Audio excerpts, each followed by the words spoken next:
Bonjour à tous, bienvenue sur cette nouvelle vidéo dédiée au tarot de Marseille.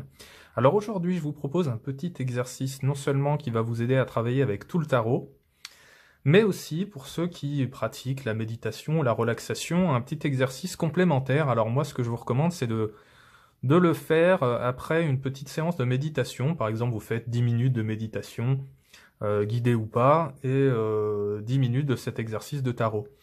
Moi j'aime bien faire ça, je trouve que c'est apaisant, on est dans un bon état d'esprit après avoir médité, ou si vous méditez pas, peut-être simplement un peu de relaxation, et on est dans un bon état d'esprit après pour interpréter les tarots. Donc je vais vous parler un petit peu de ce petit exercice, qui est tout à fait introspectif, donc là on n'est pas du tout dans du tarot divinatoire, on n'est pas du tout dans la voyance. Donc 4 cartes, tout simplement, vous allez avoir besoin de 3 paquets distincts, vous connaissez un petit peu... ce type d'exercice, je vous en présente assez régulièrement. Donc 3 paquets distincts. Premier paquet de 22 arcanes majeures. Deuxième paquet des 16 figures au honneur. Et troisième paquet avec les lames numérales. Donc une fois que vous avez ces 3 paquets, je vais vous donner un petit peu l'ordre de tirage et évidemment la petite interprétation qui va aller avec. Alors la première carte que vous allez tirer sera dans le paquet des arcanes majeures, que vous allez mettre en haut à gauche. Donc là, c'est le mât que j'ai eu. La deuxième carte que vous allez tirer dans les lames numérales, que vous allez mettre ici, en haut à droite. Donc là, moi j'ai le 4 d'épée. Troisième carte que vous allez tirer, ça va être en bas à gauche, dans le paquet des honneurs. Donc là, j'ai eu le roi de coupe. Les honneurs, c'est les cartes de cour, hein. Donc valet, reine, roi, cavalier.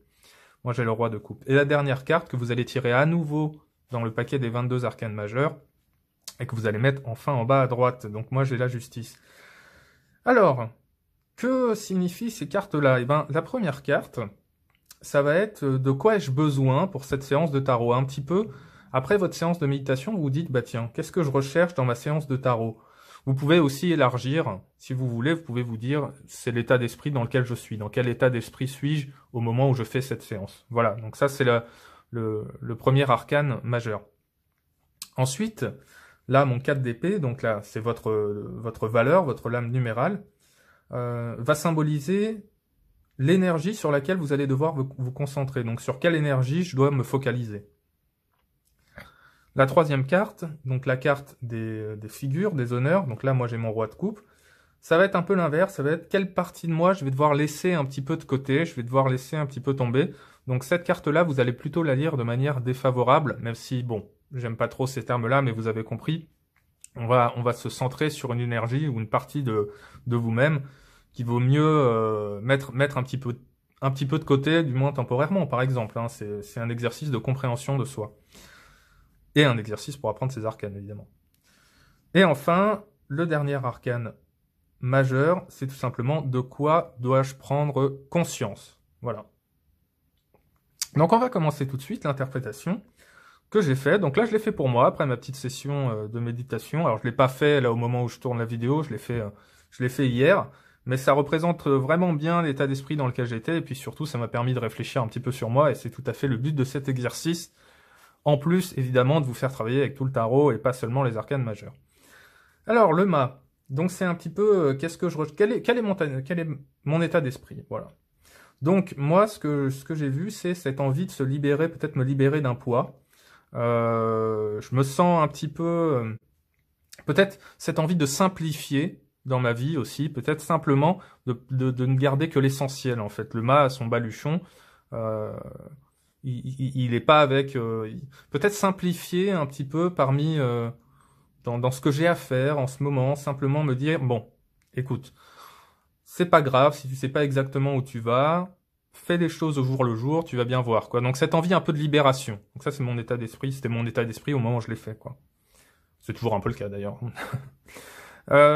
Deuxième carte, sur quelle énergie dois-je me concentrer? Donc là on a le 4 d'épée. Alors là c'est très important, l'énergie c'est plutôt une énergie cérébrale, mentale, donc là c'est les épées, mais le 4 d'épée me parle du raisonnement, me parle de la pensée structurée, équilibrée. Elle me dit un peu autre chose que le mât justement, elle me dit tu as cette capacité à raisonner, à expliquer, cette pensée concrète, centre-toi là-dessus, mais n'oublie pas le reste, on va voir un petit peu ce qu'il en est par la suite. N'oublie pas le reste, pourquoi? Parce que j'ai le roi de coupe qui arrive après. Donc, quelle partie de moi je dois laisser de côté? Donc voilà, pour vous indiquer, j'inverse la carte parce qu'on va plutôt lire cette figure et c'est un bon exercice pour vous de lire la figure de manière un peu défavorable. Ça, c'est quelque chose que vous n'êtes pas habitué à faire. Donc, enfin, peut-être certains d'entre vous aussi, mais c'est assez rare en fait qu'on aille chercher les côtés un peu défavorables, négatifs des figures. Donc là, je vais vous en parler un petit peu. Alors, le problème du roi de coupe, c'est qu'il se détourne un peu de ses émotions. C'est pour ça que le tarot me dit centre-toi sur la pensée concrète, mais n'oublie pas tes émotions. On voit que je vais la remettre à l'endroit parce que sinon on voit pas bien. On voit que le roi de coupe se détourne de sa coupe. On voit qu'il regarde ailleurs. Et il y a son centre émotionnel, peut-être qu'il n'arrive pas à plonger en lui, quoi. Alors je dois apprendre à plonger en moi, dans mes émotions, à reconnaître ce que je ressens. Je dois pas garder cet amour un peu universel pour moi, mais je dois penser à l'offrir, à le répandre autour de moi. Et c'est un peu ce risque du roi de coupe qui garde sa coupe pour lui, un petit peu comme un trésor sacré et qui n'en fait pas profiter les autres. Peut-être qu'il a un petit peu de mal aussi, il détourne le regard. Il détourne le regard comme s'il voulait pas regarder ce qu'il y avait dans la coupe, quoi. Donc ça peut être le risque. Donc je dois apprendre à me reconnecter à mes émotions. Et enfin, la dernière carte, de quoi dois-je prendre conscience, qui fait un résumé parfait de tout ce qu'on a vu avant, c'est essayer de trouver un équilibre avec cette justice, un équilibre justement entre ma capacité à raisonner, la pensée concrète et rationnelle, et mon centre émotionnel que je dois surtout pas laisser de côté. Peut-être que j'ai un peu de mal avec mes émotions. Je suis parfois injuste avec moi-même, très exigeant avec moi-même. Cette carte de la justice me regarde en face, elle me dit est-ce que t'es pas trop exigeant, ce qui peut être bon, c'est-à-dire je peux être exigeant, je peux être dans le concret, dans l'exigence concrète, mais je dois pas oublier de m'aimer moi-même. C'est très important. Donc voilà, on a fait un petit peu le tour. Je vous ai fait une version synthétisée parce que vous pouvez aller plus loin, mais l'idée c'est de faire une petite séance de tarot comme ça en moins de 10 minutes ou en 10 minutes max, quoi. Moi, ce que je vous recommande, c'est une fois que vous avez fait votre petite séance de méditation, 10 minutes, vous avez l'esprit apaisé, l'esprit plus serein, vous faites 10 minutes de tarot comme ça, selon le schéma que je vous ai montré.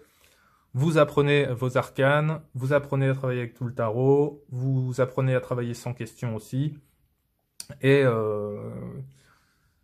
vous allez voir, ça va vous parler. Je pense vraiment que ça va vous parler.